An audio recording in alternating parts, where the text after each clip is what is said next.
नमस्कार। पॉलिटिकल पंचायत में मैं आपका अपना साकिब सुमन एक बार फिर हाजिर हूं एक बड़े मुद्दे के साथ। हरियाणा में बड़ौदा सीट पर उपचुनाव है। सीट एक है, लेकिन हरियाणा की सियासत में तीनों धुरियों के लिए किसी होड़ से यह कम नहीं है और इसलिए भी यह सीट चैलेंजिंग है। कांग्रेस के लिए सीट पर वापसी करने की चुनौती है, इनेलो के लिए फिर से पुराना तिलिस्म कायम करने की चुनौती है, तो बीजेपी और जेजेपी के लिए सीट फतेह कर अपनी ताकत और सरकार में जनता के गहरे विश्वास को साबित करने की चुनौती है। लेकिन सवाल है कि बीजेपी ऐसा करेगी कैसे और विपक्ष अगर उसे रोकेगा तो कैसे। तीन खास मेहमान हमारे साथ इस वक्त जुड़े हुए हैं। भारतीय जनता पार्टी की तरफ से प्रवीण अत्रे हमारे साथ जुड़े हुए हैं। स्वागत है प्रवीण अत्रे जी आपका। इंडियन नेशनल लोकदल की तरफ से ओंकार सिंह हमारे साथ जुड़े हुए, बहुत बहुत स्वागत है आपका। और राय जी हमारे साथ जुड़े हुए कांग्रेस की तरफ से, आपका भी बहुत बहुत स्वागत है। पंचायत को हम आगे बढ़ाएंगे, लेकिन उससे पहले रिपोर्ट भी देखनी जरूरी है। दरअसल बड़ौदा विधानसभा सीट पर उपचुनाव का डंका बज चुका है। सीट खाली है, जिस पर लगातार 3 चुनाव में कांग्रेस अपने पंजे की छाप छोड़ती आई है। अब बीजेपी उसे इसी सीट पर टक्कर दी, उसे एक के बाद एक कई ताबड़तोड़ झटके लगे हैं। नए कृषि कानून पर हंगामा, अपने ही पूर्व विधायकों के बागी तेवर और अब रादौर से विधायक रहे श्याम सिंह राणा के इस्तीफे ने जो माहौल खड़ा किया है, उसने बीजेपी की टेंशन बढ़ा दी है।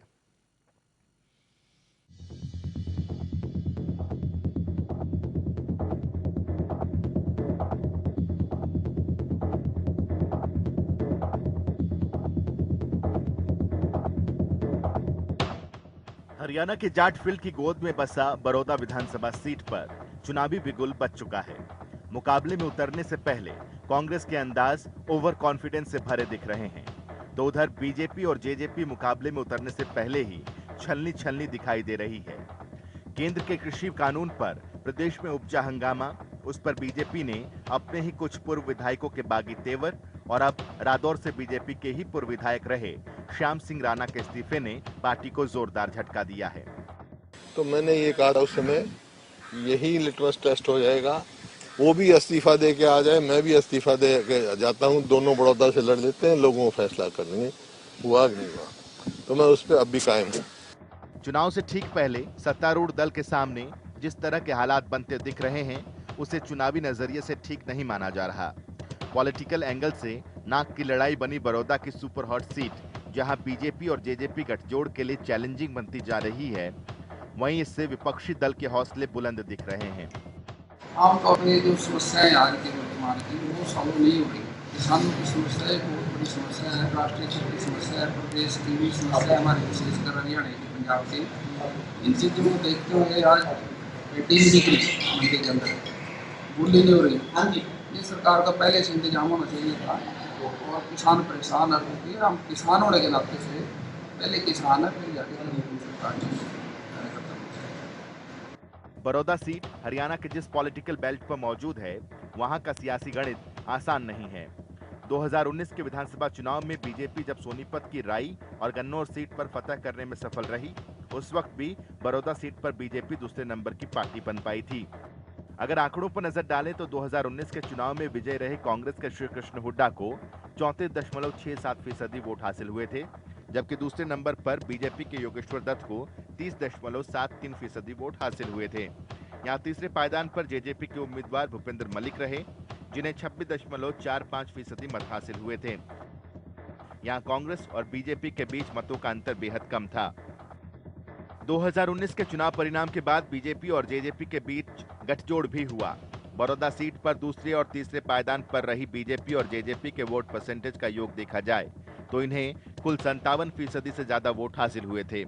अब की बार मैदान में बीजेपी और जेजेपी का संयुक्त उम्मीदवार उतरेगा। ऐसे में प्रदेश के ये गठबंधन साथी मानकर चल रहे हैं कि बड़ौदा में इनका संयुक्त जनाधार सीट विनिंग फैक्टर साबित होगा। हालांकि ऐसा सोच लेना ही काफी नहीं होगा, क्योंकि बड़ौदा के मतदाताओं को लेकर एक चर्चा यह भी रही कि वो बड़े मूडी हैं। लिहाजा बड़ौदा उपचुनाव जहां हरियाणा के चौटालाओं के लिए इस सीट पर अपनी छाप छोड़ने का इम्तिहान होगा, वहीं कांग्रेस के सामने यह साबित करने की चुनौती होगी कि यहां के सिकंदर वही हैं। तो बीजेपी के लिए यह साबित करना चैलेंज होगा कि 2019 के चुनावी थपेड़े झेलने के बाद हाल फिलहाल नए कृषि कानून पर उपजे हालात और उस पर अपने ही पूर्व विधायकों के बागी तेवरों को झेलते हुए क्या बीजेपी जेजेपी गठजोड़ अभी भी बड़ौदा के सियासी हालात पलटने का मादा रखती है। ब्यूरो रिपोर्ट, जनता टीवी। जी हाँ, तो 3 खास मेहमान हमारे साथ इस वक्त जुड़े हुए हैं, उनका रुख करते हैं और उसके बाद चर्चा की पंचायत की शुरुआत। प्रवीण मित्र जी से ही पहला सवाल। प्रवीण मित्र साहब, एक इस्तीफा हो गया है, ये कहा जा रहा है कि व्यक्तिगत महत्वाकांक्षाएं उन पर हावी हो गई थी। सर, जब तक वो भारतीय जनता पार्टी में थे तब तक महत्वाकांक्षाएं, व्यक्तिगत महत्वाकांक्षाएं हावी नहीं होती हैं। जब वो भारतीय जनता पार्टी से इस्तीफा दे देते हैं तो तुरंत व्यक्तिगत महत्वाकांक्षाएं हावी हो जाती हैं।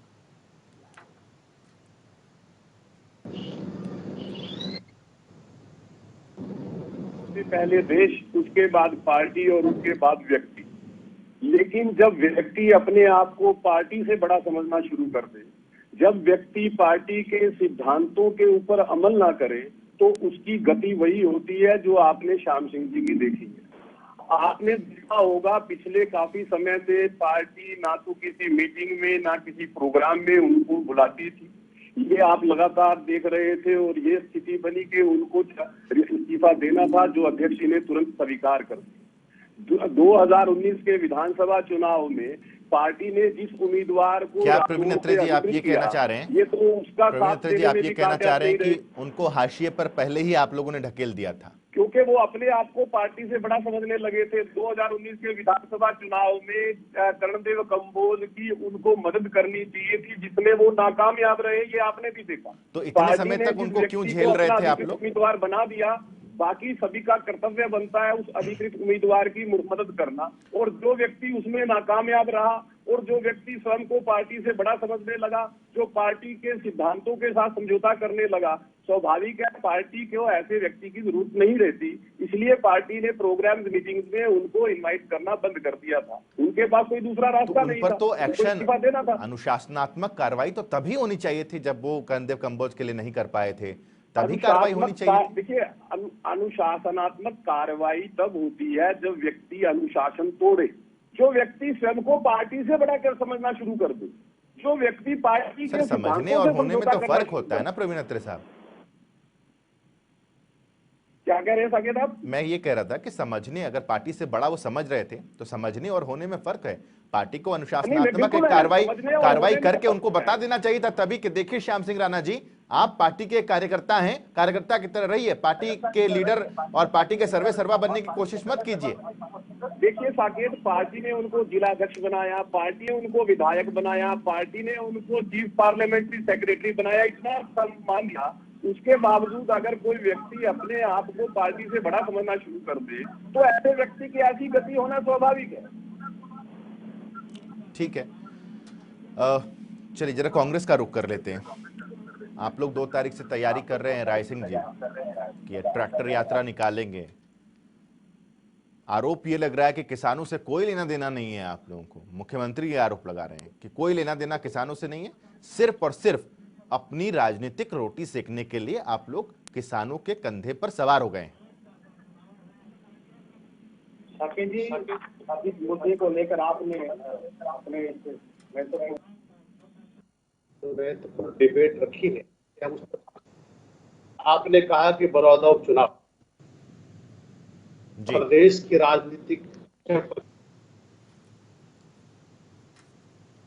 चुनाव प्रदेश के राजनीतिक इतिहास में एक नई परिपाटी और एक नया अध्याय लिखने जा रहा है। इसके पीछे 3 महत्वपूर्ण मुद्दे मुद्दों पर चर्चा करना चाहता हूँ। पहली परीक्षा मनोहर और दुष्यंत की जोड़ी जो है, जिन्होंने हरियाणा के अंदर मूल का गठबंधन हिस्सेदारी को लेकर सरकार बनने से पहले तय किया था, इस गठबंधन की एक परीक्षा है। और इस परीक्षा में ये हालांकि निर्णय 11 नवंबर को आना है, लेकिन उससे पहले खेल चुके हर मुद्दे पर, हर मोर्चे पर बड़ौदा की बहादुर जनता इनके उम्मीदवार की जमानत जब्त करके इतिहास लिखने जा रही है। दूसरा, प्रदेश में आपने कहा कि विपक्ष की भूमिका होती है। प्रदेश में कांग्रेस एक सशक्त विपक्ष की भूमिका में है। हमारी आदरणीय अध्यक्षा कुमारी शैलजा जी, जो आज हर वर्ग की हर हित को लेकर, मुद्दे को लेकर सशक्त आवाज बन चुकी है, उन्होंने पिछले 1 साल से अपने कार्यकाल में हर बात को, चाहे कोरोना का काल हो, चाहे किसी प्रकार की परिस्थितियां हो, प्रदेश की जनता के हितों को, बड़े मुद्दे को उठाया है। राय सिंह जी ये बताइए, तीसरा बड़ा महत्वपूर्ण विषय है कि आज हरियाणा के जो किसानों की आवाज, राय सिंह जी राय सिंह जी, एक चीज मैं जानना चाह रहा हूं आपसे कि किन मुद्दों को लेकर आप जाएंगे बड़ौदा? क्या ऐसा है आपके तर्कश में, कौन सी ऐसी तीर है जिसको लेकर के आप बड़ौदा के मतदाताओं के पास जाएंगे और कहेंगे कि जी हमें आप चुन करके भेज दीजिए? सबसे ज्यादा विधायक तो आप ही के रहे हैं, लेकिन बड़ौदा की स्थिति देख लीजिए, क्या है बड़ौदा की स्थिति। 10 साल तक तो अभी कार्यकाल रहा ही था ना बीजेपी से पहले। आदरणीय साकेत जी, वर्तमान सरकार कौन सा ऐसा मुद्दा है, किस ऐसे महत्वपूर्ण मुद्दे पर इस प्रदेश की सरकार काम कर रही है? आप देखिए, चाहे एक साल के अंदर रोजगार की बात हो, हरियाणा प्रदेश जहां कांग्रेस की शासन में, हरियाणा पूरे भारतवर्ष में उत्पादन में, विकास में और रोजगार देने में नंबर 1। आज प्रदेश के हालात क्या है? बिहार और उत्तर प्रदेश के भी रोजगार देने में हमारी हरियाणा का प्रदेश सबसे पीछे है। जहां तक बात है रोजगार देने में, सरकार बिल्कुल नाकाम हो चुकी है। रही बात कोरोना के इस कार्यकाल में जिस प्रकार से प्रदेश सरकार मजदूर, किसान, व्यापारी को लेकर किसी भी जनमानस, ठीक है, आप ये कह रहे हैं कि सरकार के खिलाफ आप जाएंगे। एक सवाल के साथ आपको छोड़ रहा हूँ राय सिंह जी, एक सवाल के साथ आपको छोड़ रहा हूँ, आप उसका जवाब तैयार करके रखिएगा राय सिंह जी, उसका जवाब तैयार करके रखिएगा। ओंकार जी के पास जाऊंगा, प्रवीण जी उसके बाद आपके पास आता हूँ। राय सिंह जी, सवाल आपसे ये है कि ओम प्रकाश धनखड़ अभी प्रदेश अध्यक्ष बनते हैं बीजेपी के, 1 से 1.5 महीने में वो लगभग अपनी टीम तैयार कर लेते हैं। प्रदेश अध्यक्ष कुमारी सैलजा को बने हुए साल भर हो गया, अपनी टीम वो अभी तक तैयार कर नहीं पाई। आपकी अपनी इंटरनल रणनीति तो तैयार हो नहीं पा रही, आप एक्सटर्नल रणनीति पर क्या ही काम करेंगे? खैर, इसका जवाब तैयार करके रखिए, टाइम दे रहा हूं आपको, पूरा तैयारी करके रखिए, अच्छे से अच्छा जवाब दीजिएगा। ओंकार जी के पास से आता हूं आपके पास। ओंकार साहब, एक दौर था कि इंडियन नेशनल लोकदल ने एक तिलिस्म बना के रखा था बड़ौदा में, टूटा, चकनाचूर, ध्वस्त जो कह लीजिए वो। अभी पार्टी की स्थिति क्या है हम सब जानते हैं, एक विधायक हैं आपके। बड़ौदा में ऐसा क्या करेंगे आप? आवाज में डबलिंग हो रही है। अगर आप ठीक है, हम कोशिश करते हैं कि ठीक से आवाज पहुंचे।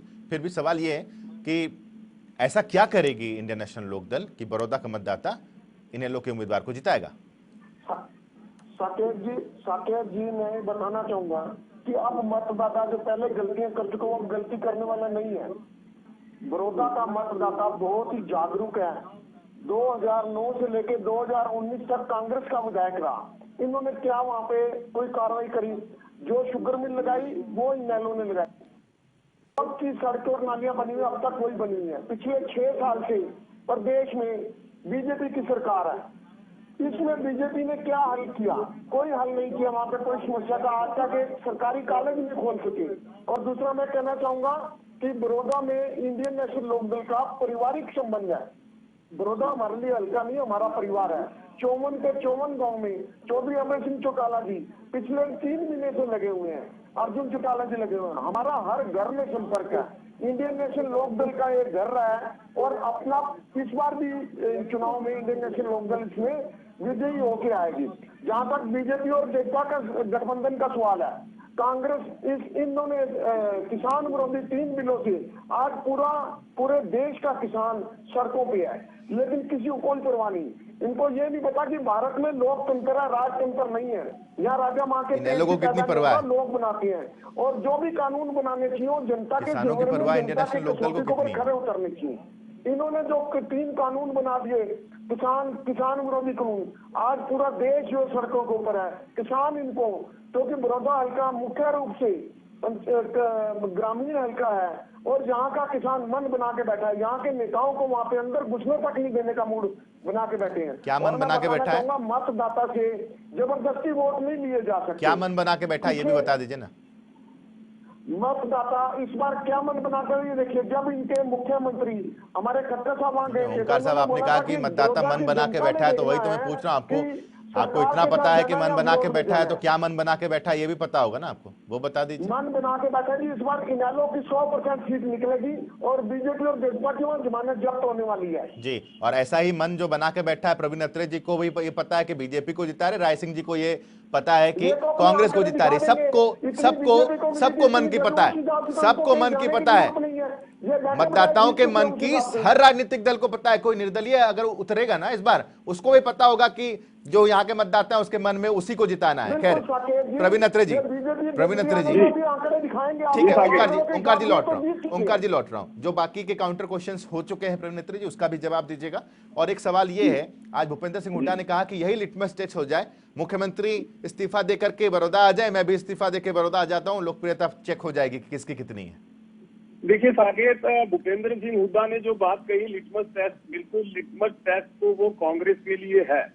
कांग्रेस, और आपने अपने प्रोमो में बोला था कि कांग्रेस के लिए चुनौती है, भारतीय जनता पार्टी के लिए ये एक मौका है, एक अवसर है, और जिसको भारतीय जनता पार्टी कामयाबी में बदलेगी। आपको याद होगा जींद का उपचुनाव, लगभग इसी तरह का बयान भूपेंद्र सिंह हुड्डा, रणदीप सुरजेवाला वहां देते थे, और स्थिति आपने भी देखी। भारतीय जनता पार्टी ने उस उपचुनाव में उस अवसर को कामयाबी में बदला। यही बड़ौदा उपचुनाव के अंदर होने वाला है। आपने कांग्रेस के प्रवक्ता से बड़ौदा चुनाव के बारे में सवाल किया, और आपने देखा होगा कि मित्र केवल कुमारी शैलजा तक सीमित रहे। मित्र हुड्डा साहब के बारे में बात करना भी दोबारा नहीं समझा। नहीं, मैंने ये कहा है, तीन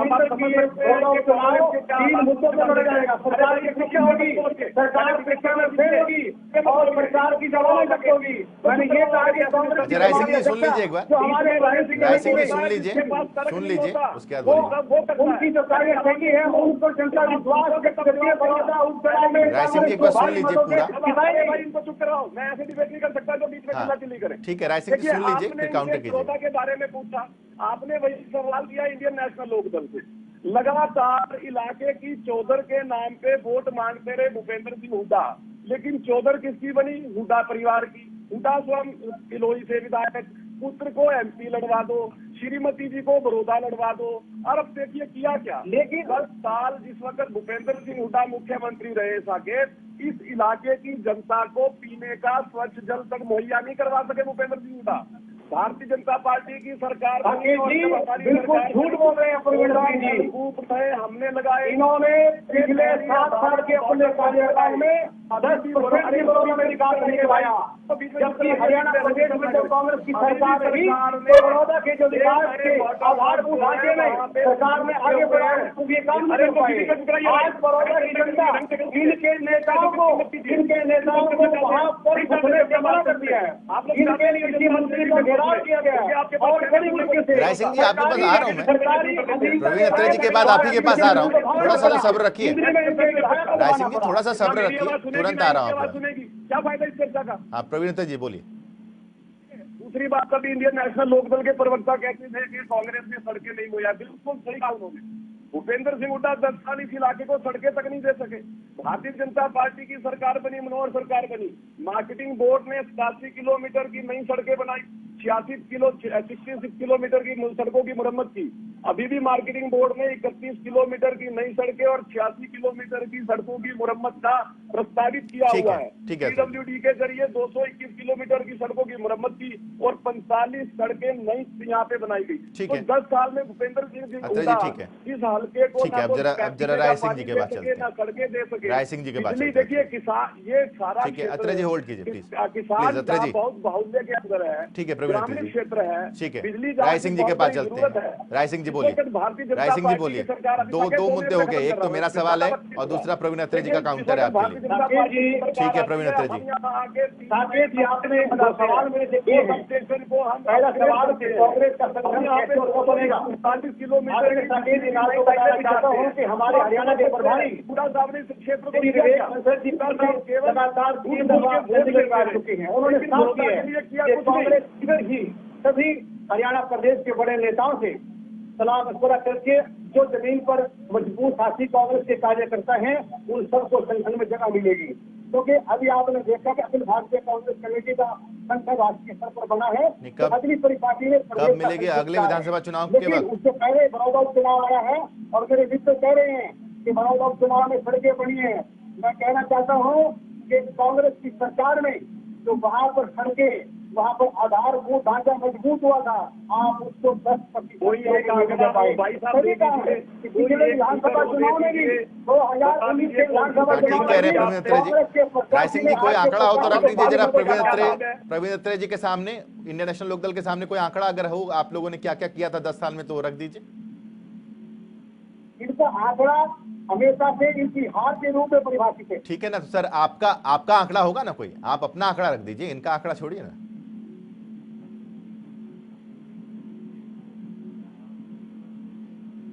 राय सिंह जी सुन पा रहे हैं? नहीं, अब नहीं सुनेंगे, ये है ही नहीं है कहने सुनने को कुछ।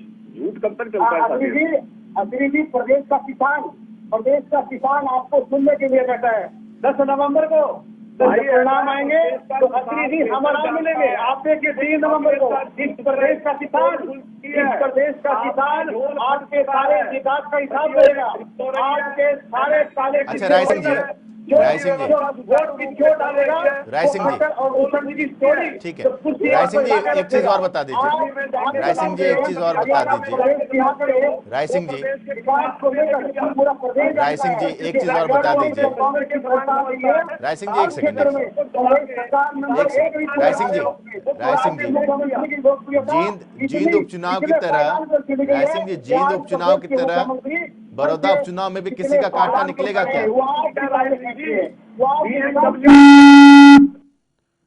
राय सिंह जी को बनाए रखने के लिए अपनी बात को आगे करना चाहते हैं। ठीक है, राय सिंह जी ये बता दीजिए, जींद उपचुनाव की तरह बड़ौदा उपचुनाव में भी किसी का कांटा निकालने वाले हैं क्या?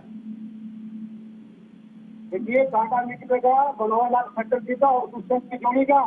हरियाणा प्रदेश के किसान जो है चुनाव में निकला था, इन दोनों का कांटा निकाल एक को जमुना पार बताएंगे और एक को हरियाणा प्रदेश में गैर उपचुनाव। ठीक है, ओंकार जी बोलिए, ओंकार जी बोलिए, ओंकार जी। और प्रदेश में सिर्फ जी साकेत जी, मेरे भाई प्रवीण अत्री जी हरेक डिबेट में आंकड़े लेके आ जाते हैं। ये यहाँ पे बता रहे इतने किलोमीटर सड़कें रिपेयर कराने की सड़कें जो आपने उपलब्धि बताई पिछले 6 वर्ष से वहाँ पे, आप मेरे को बोलने दीजिए, आप अपनी बारे में बोल लेना। पिछले 6 वर्ष से कांग्रेस की सरकार तो इनका फर्ज बनता है, हरे हल्के को सम्मान रूप से देखना इनका फर्ज बनता है। इन्होंने पिछले 6 वर्षों में क्या किया? इन्होंने कार्यकाल में सरकार आपके द्वारा आती थी, यहाँ इनके मंत्री अपने घर में लाइनें बिठा के लोगों को दिखाते हैं। इन्होंने सिर्फ और सिर्फ किया और इन्होंने चौक बनाने का काम किया। इन्होंने किया क्या? आप जब भी जनता का पेट आंकड़ों से भरने वाला नहीं है।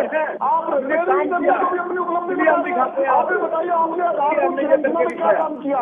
बिजली 3 या 4 घंटे आती है वहाँ पे, क्या किया आपने? कोई बता दीजिए। आपने वहाँ पे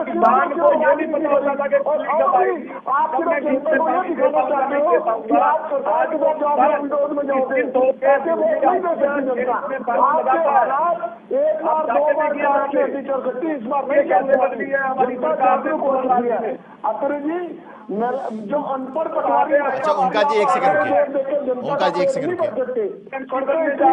ओंकार जी एक सेकंड, ओंकार जी एक सेकंड, ओंकार जी एक सेकंड, ओंकार जी एक सेकंड, ओंकार जी एक सेकंड रुकिए। एक सवाल मुझे प्रवीण अत्री जी से करने दीजिए, एक सवाल मुझे प्रवीण अत्री जी से करने दीजिए। हजारों लोगों को रोजगार मिलता है, जहाँ गन्ना उत्पादन के लिए ठीक है ओंकार जी, प्रवीण अत्री जी एक सवाल का जवाब दे दीजिए जल्दी से। कुमारी सैलजा ने कहा है कि अभी तो ये पहला झटका लगा है बड़ौदा उपचुनाव से पहले, अभी तो इतने झटके लगेंगे कि पैरों के नीचे से सरकार खिसक जाएगी।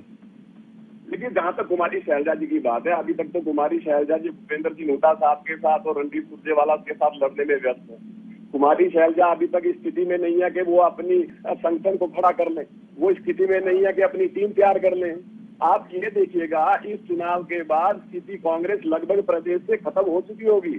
और ये मैं हवा में बात नहीं कर रहा हूँ, साकेत आप भी हरियाणा की राजनीति को समझते हैं, लंबे समय से कवर कर रहे हैं, आप बेहतर जानते हैं। इस बड़ौदा उपचुनाव के अंदर कुमारी शैलजा जी भूपेंद्र सिंह हुड्डा का कांटा निकालेंगी, हुड्डा साहब शैलजा जी का कांटा निकालेंगे। ठीक है, बड़ी बात आपने कही, इसका एक थोड़ा सा रिएक्शन ले लेता हूँ, पंचायत को खत्म करना है। राय सिंह जी थोड़ा सा रिएक्शन जल्दी से। देखिए प्रवीण अत्री जी हरियाणा की राजनीति को नहीं समझते, ये केवल हवा में बातें कर रहे हैं। कांटा निकलेगा अत्री जी, मनोहर लाल खट्टर जी का निकलेगा और प्रदेश निकला तय कर चुकी है। इस कांटे को निकालकर जमुना पार करना है और रही बात हरियाणा प्रदेश की राजनीति में कांग्रेस की, हम सब मजबूती से चुनाव लड़ेंगे और प्रदेश की जनता ने तय कर लिया है बड़ौदा उपचुनाव में कांग्रेस इतिहास की जीत दर्ज करने जा रही है। साल में सिवाय झूठ के फ्रेब के चलिए, आप तीनों खास मेहमानों का बहुत बहुत शुक्रिया पॉलिटिकल पंचायत में हमारे साथ शरीक होने के लिए, जुड़ने के लिए बहुत बहुत शुक्रिया आपका। अब सवाल यही है कि दावा तो हर कोई कर रहा है और ये भी हर कोई कर रहा है कि मतदाताओं के मन को उन्होंने टटोल लिया है, मतदाता उनके साथ है।